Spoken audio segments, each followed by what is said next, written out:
News to keep you ahead. Evening Prime, every day at 7 p.m.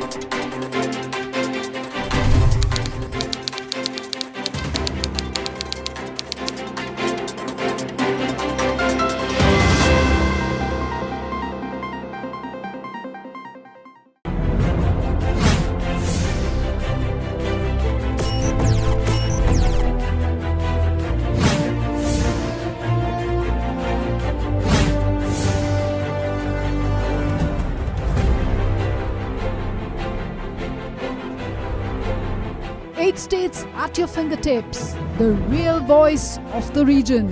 Watch Northeast Live. Your station, your voice.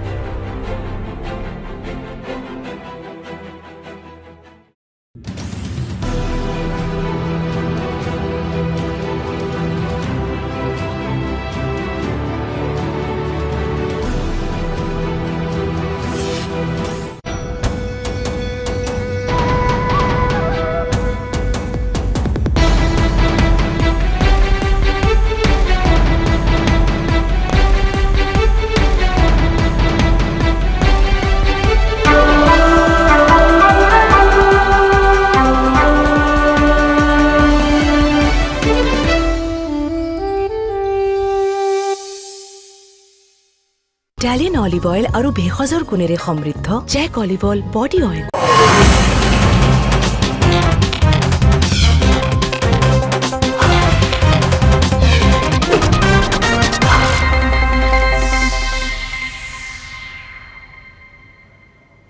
All eyes on new Manipur Governor Ajay Bhalla. Does the centre have a specific plan in mind? Shocking broad daylight murder in Guwahati. Cabbie steps to their 27-year-old mother of one after she rejects his advances. Accused injures himself post-crime. Intermittent firing continues in Manipur's periphery areas. Overnight violence reported from Imphal East Kangpokpi border. Big cat terror in heart of Guwahati. Constant fear among construction workers at North Guwahati bridge site. Forest Department officials keep close watch on things. And high drama during Boxing Day test at Melbourne cricket ground. King Kohli fined 20% of match fees after shouldering Australian debutant Sam Constas.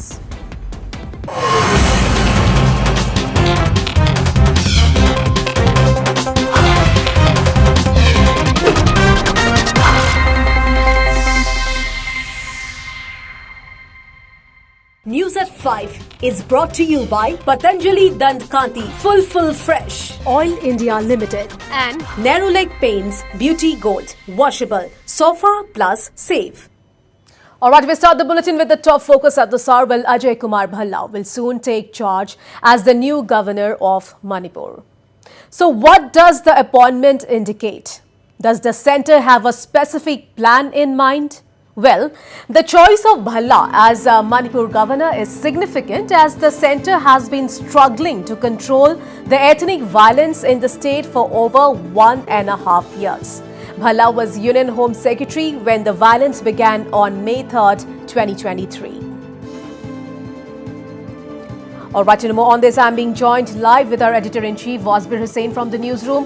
So, Wasbir, big move by the centre. Former Union Home Secretary is now the new governor of Manipur. So, Wasbir, what does this indicate? Yes, Priya, the union government has taken several initiatives as far as the Northeast is concerned, particularly the states bordering Myanmar. The big story at this point in time is that former Union Home Secretary Ajay Bhalla, a 1984 batch IAS officer who had retired only in August this year, that is a couple of months ago, he has been appointed as the new governor of Manipur. Obviously, Mr. Ajay Bhalla has a in-depth knowledge of the situation that started on the 3rd of May 2023. 3rd of May 2023. He was the Home Secretary then. He was in the thick of things in taking administrative decisions as far as trying to quell the ethnic violence in Manipur. The fact that the violence is still continuing in Manipur 19 months after it started is a different story. The second point to note at this point in time is that the former Army Chief General V.K. Singh, also a former Union Minister, he has been appointed as the new Governor of Mizoram.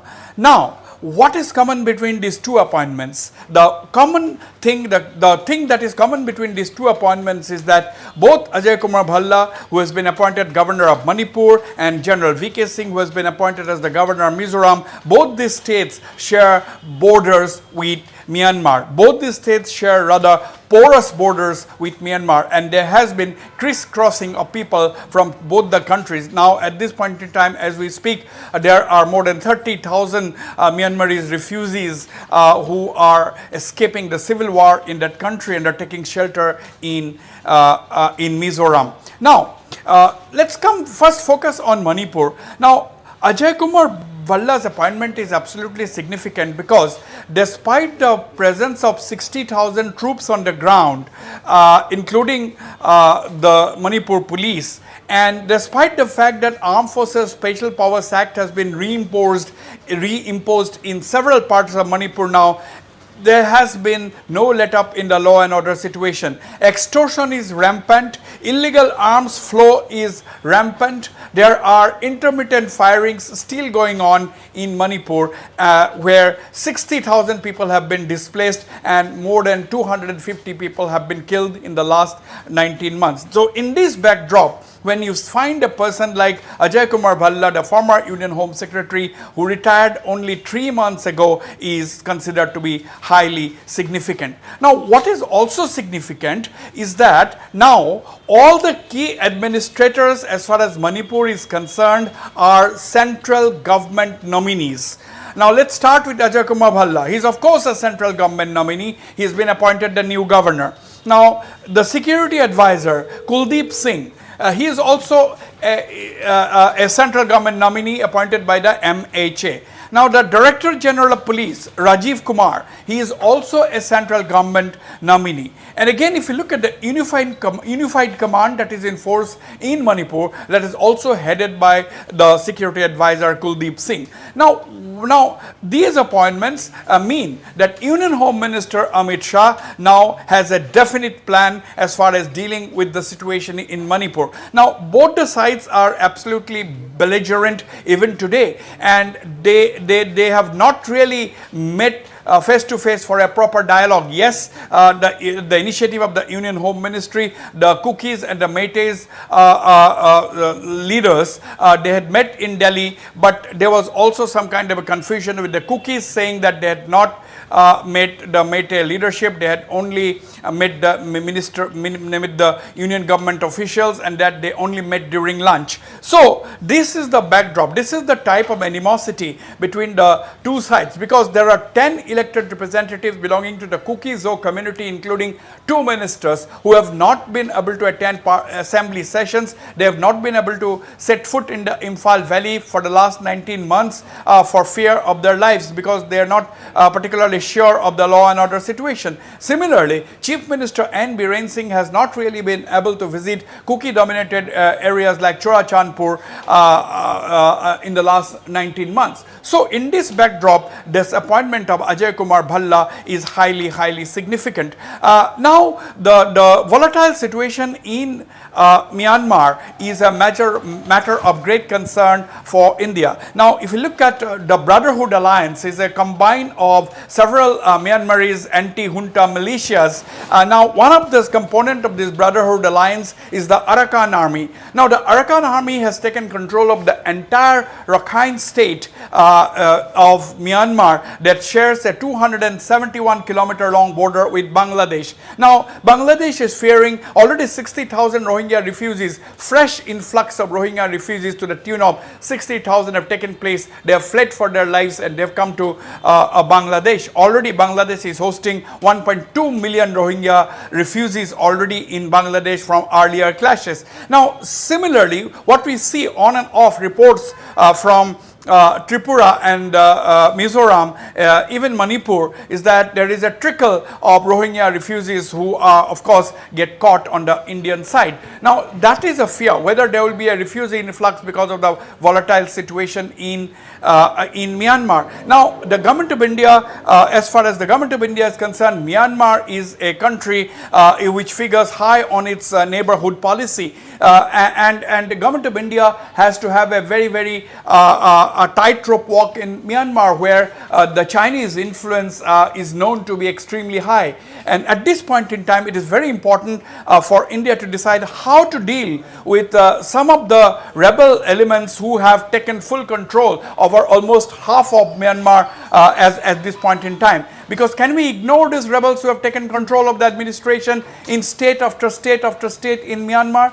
Almost half of Myanmar is under the control of the rebel armies who are anti-junta. So, of course, the Indian government maintains a very good diplomatic relation with Naypyidaw, with the military generals there, and now of course there has to be some channels of communication with the rebel armies or the rebel administrators who are also ruling in stretches bordering India. So this is a major cause of concern, and it is in this backdrop that apart from of course the internal situation in Manipur, where there is no let up to the Kuki-Meitei clash, there is no formal talks, there is no attempt at bringing two sides to the negotiating table, and the civil society is also divided on ethnic lines. In this backdrop, Ajay Bhalla is expected to play a very crucial role considering his huge administrative experience. Same is the case with Mizoram, where a former general who also has ministerial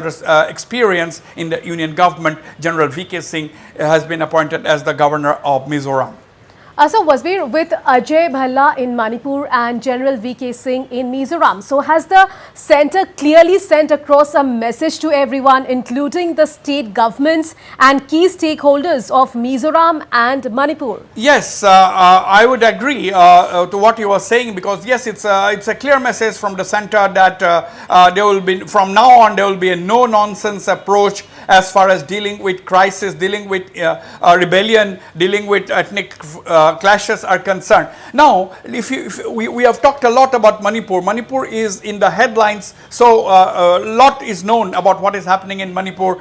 But look at Mizoram. Now, we have a government led by the Joram People's Movement, JPM. So now, Laldu Homa, the chief minister, he has been openly advocating a unified Kuki-Zo homeland. What unified Kuki-Zo homeland means, they're saying that that has been the dream of the Kuki-Zo community. Now, when you talk about unified homeland, that means it has to comprise Mizoram, where the Kuki-Zo community is the dominant, it's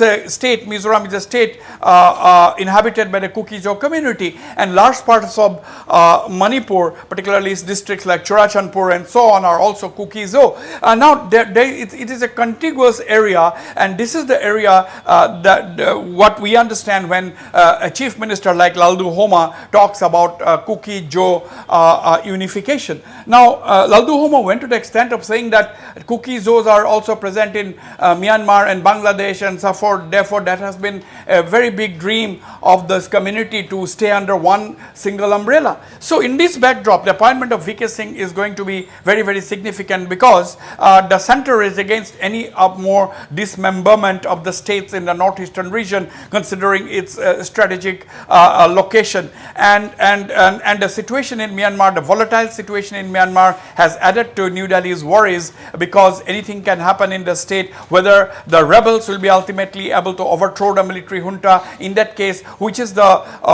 conglomerate that is going to be in power in Naypyidaw. These are questions that are uppermost in the minds of the New New Delhi. Also worrying factor is the Rohingya influx, and of course also another worrying factor is that India has a lot of interest in Myanmar. The Rakhine state, which has now come under the control of the Arakan army, that is the place where India has set up the Kaladan multi-modal transit and transport system, where India is building the port in Myanmar called the Sitwe port, which is just 109 kilometers from Mizoram. Now India has already spent about 1,000 crore in building the port. India has already spent about 400 crores in building the road stretch, but it has not happened so far, because that Sitwe port from India's strategic point of view is very, very important, because India wants to bypass Bangladesh and get access to the sea to service its landlocked northeastern states.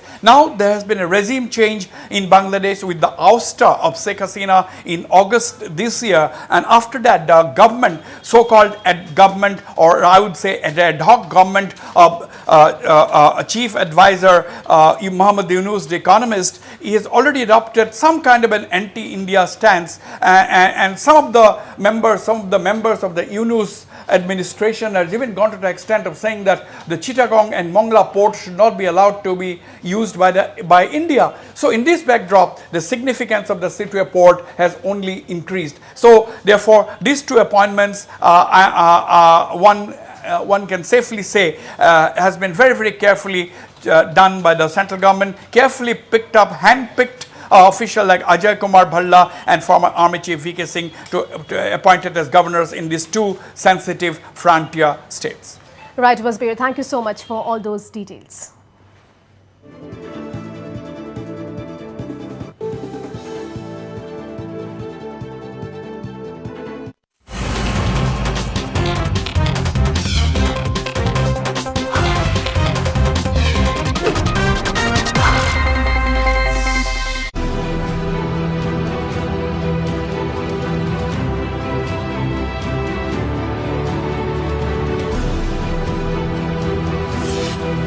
Don't like the inverted image? Get the real picture.